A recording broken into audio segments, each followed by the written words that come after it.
افسوسناک واقعہ ننکانہ صاحب میں کامسن طالبہ کے قتل کا دلخراش معاملہ ضلع ننکانہ صاحب کے تھانہ واربٹن کے گاؤں آلیاں والا میں پیش آنے والے انتہائی افسوسناک واقعے نے علاقے کو سوگوار کر دیا۔ مقامی ذرائع کے مطابق تیسری جماعت کی کامسن طالبہ رفت فاطمہ کو گھر سے مبینہ طور پر اغوا کیا گیا۔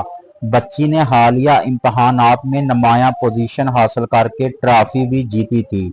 بعد ازاں اس کی لاش ایک گڑھے سے برآمد ہوئی۔ پولیس ذرائع کے مطابق واقعے کی تحقیقات کے دوران تین مبینہ ملزمان علی حسنین، عابد اور ہارون کو ٹریس کیا گیا۔ پولیس کا کہنا ہے کہ ملزمان کے خلاف کارروائی کے دوران مبینہ پولیس مقابلہ پیش آیا، جس میں تینوں ملزمان اپنے ہی ساتھیوں کی فائرنگ سے ہلاک ہو گئے۔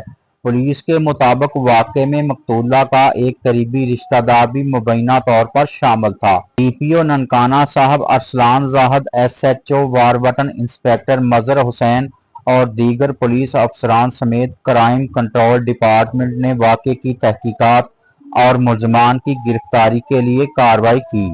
اہل علاقہ نے پولیس اور کرائم کنٹرول ڈپارٹمنٹ کی کارروائی کو سراہتے ہوئے خراج تحسین پیش کیا۔